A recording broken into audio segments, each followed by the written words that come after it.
Hey, this is Mac with PriceActionTradingSystem.com. Today's Monday. It's August the 20th, and this will be our chart lesson for today. And I would really describe this. I'd really describe it as a trend, kind of a range kind of day. But we had a downtrend and then we had an uptrend, and the downtrend was pretty much right down through here. We had this break of the trend line, then we had two measured legs down to a new low, and then we reversed, and the trend was up the rest of the day. And you could have drawn this a couple of different ways, even if you drew it off the first couple of bars up there. Um, I believe that's what it was, but even if you'd have drawn it off those first couple of swings, we still would have had the break here, and then two legs down to a new low there.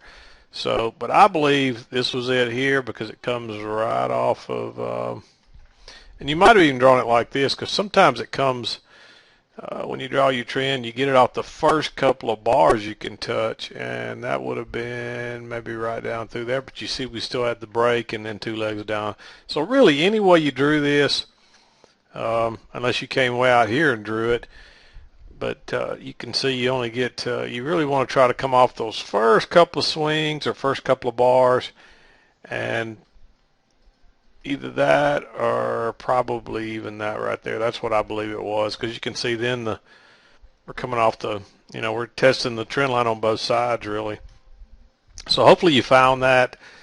This was the first entry of the day, and it was a first entry, but we broke higher, reverse, and then turned lower. So it's set up pretty nicely. It's a double top, right at the EMA, right at the supposed trend line, and then it was only good for a scalp, and then we reversed and came back up. And then you could have really entered right here again, but that's such a big bullish bar, and that's still got some stem, so that's not a great entry. But if you took it, I can understand why it was worth the risk. But you would have got stopped out unless you had your stop, unless you used a 2-point stop or at least a couple of ticks, because you can see we broke higher here and it probably trapped a lot of people and stopped people out. But the reason, let me show you. Let me just back out here now that you've seen the bigger picture. But the reason I don't like that trade is simply for the fact that we did have a trend line break, but you've got this big bullish bar open on its low, closed on its high. We haven't broke higher, and we do kind of have a resistance area, and we do kind of have a trend line going down. But you got this big bullish bar, and then you got this bar, which is kind of a doji, but most of this is stem down here. So that's kind of suspect. And you can see we broke lower, and we came back and tested the trend line and then tried to go higher. But when we made that little tick higher and failed and then turned down, you could have gone short right there, because then it's a second entry short really. Even though it's a new high coming off this low, it's a second entry short. There's plenty of room to scalp out before you get back down here, and it turned out to be, and you're looking for a new low as well. There's a good chance we're going to make a new low. So I like this setup a lot better than this one. And then this one was really suspect because now you got a trend line break, you got a new low, we got this failed move here, but it's a double top right at the EMA, and it's a second entry short. So there's a lot of reasons to take this, and the main reason is because again we broke higher, touched the EMA and turned down, so it's a trap right there that probably trapped a lot of long. So you could have gone short right below that bar, but after that, I mean, again, and this one's really, really suspect. I didn't like it, and I didn't even take it, but I marked it all the same. One of the things that I did like about it coming back was notice that little gap right there. Even though there's no real space there, the bars tend to overlap, and when they don't, prices generally come back. And so, that leads you to believe we're at least going to come down here and try. And let me show you over here. Let me back out again. And what you got to be aware of is you're looking at these support areas. We had that support there, and that's 2 times to test that breakout area. So that's another reason I like that trade right there. This one, that's why I kind of like that setup, simply because, excuse me, because we tested this breakout area twice. And anytime the market attempts something twice and fails, it's likely to succeed in going the other way.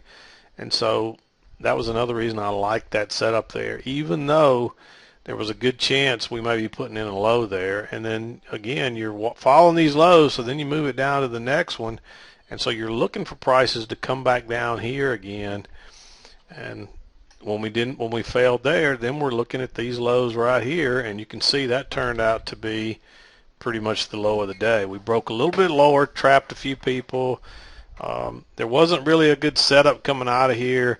What you got to realize, what you got to be thinking about when you're taking these, if you're trying to catch a low, is that if you're entering here above this nice bullish bar, you got to have room to scalp out before you get back to the EMA, because even if we're going to go higher, odds are extremely high that we're going to test it and we're going to have trouble getting through there. And you see how long it took to get through there. And then you got all these overlapping bars, so you sure don't want to go short right there on that second entry short, because there's just too much overlap. But now when it ticks lower and fails and goes higher, then you got a trap. And so now you got two legs down to a new low.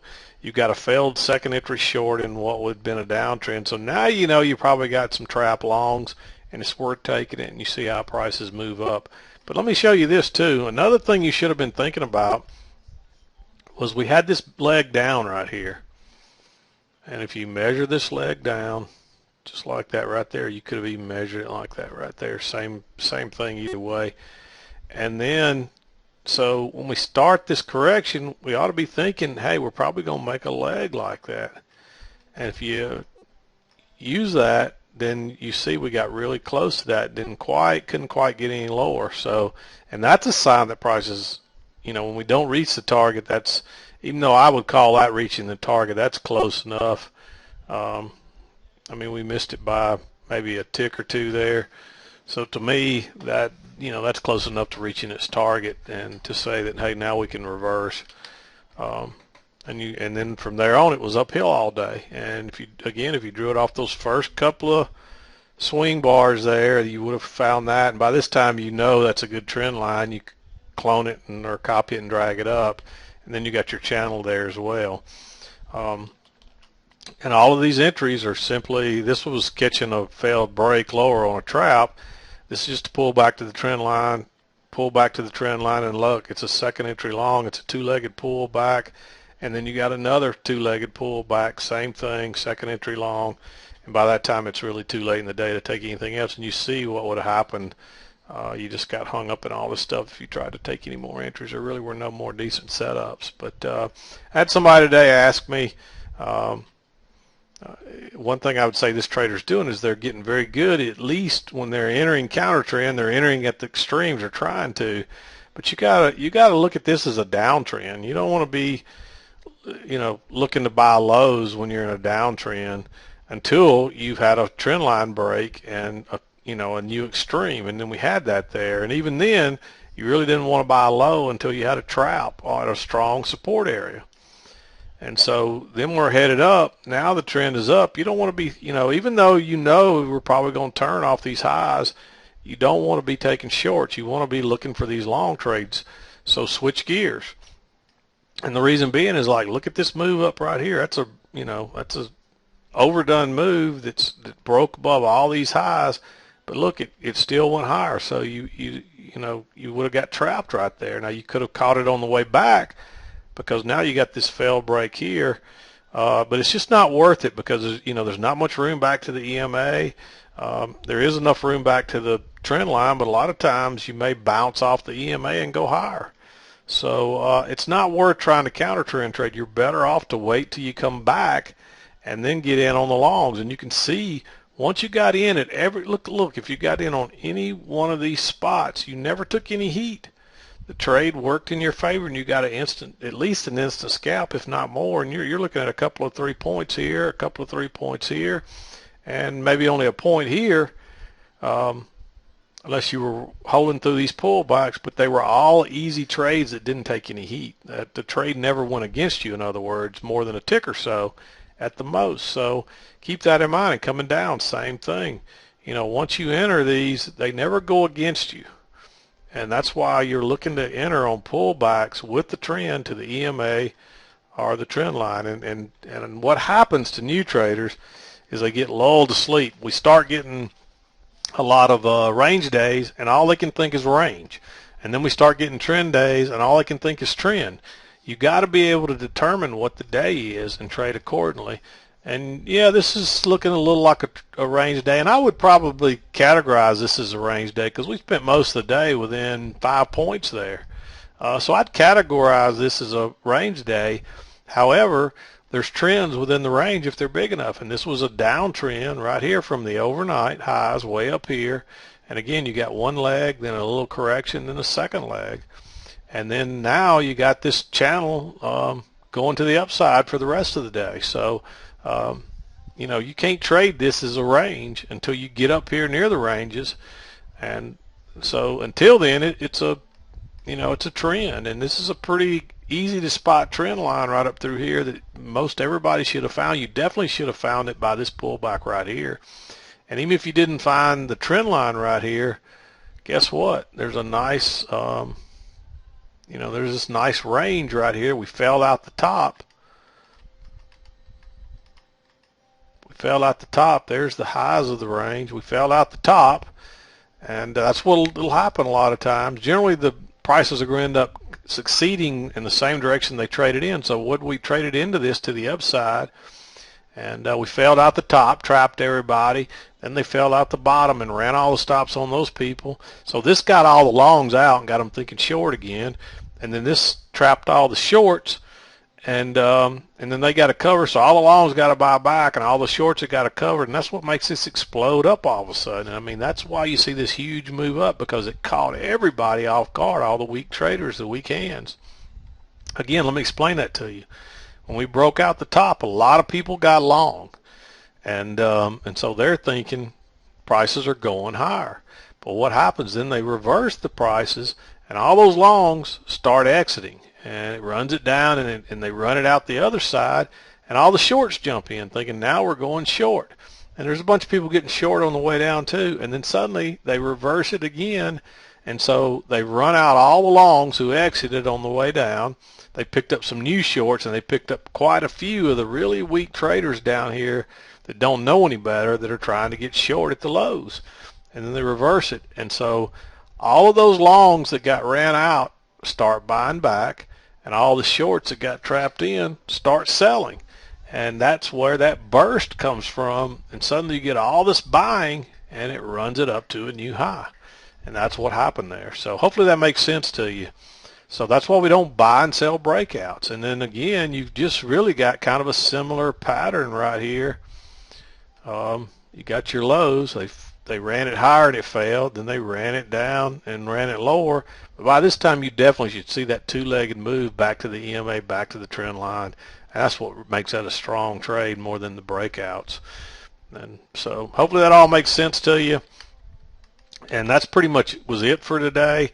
Again, remember, if the market's trending, even if it's only a short-term trend, you're looking to sell pullbacks to the EMA and the trend line, just like in here and in here.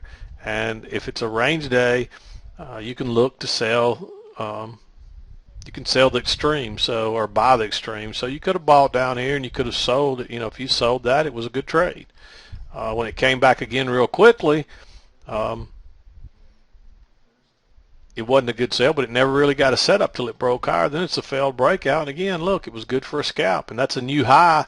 Here's a new low on a range day. Here's a new high on a range day, and you could have made money off both of them.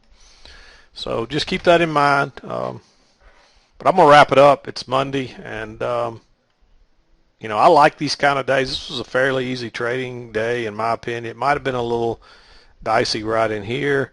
But it shouldn't have been, because you should have been looking at that as a smaller, tighter range. And then we went lower, and we came back and tested that area twice. And so we tested it twice and couldn't get above it. So then, you know, prices are going to go lower and look for the next support area. And that could be right here, but it's probably going to be one of these support areas from back over here, which is right in here.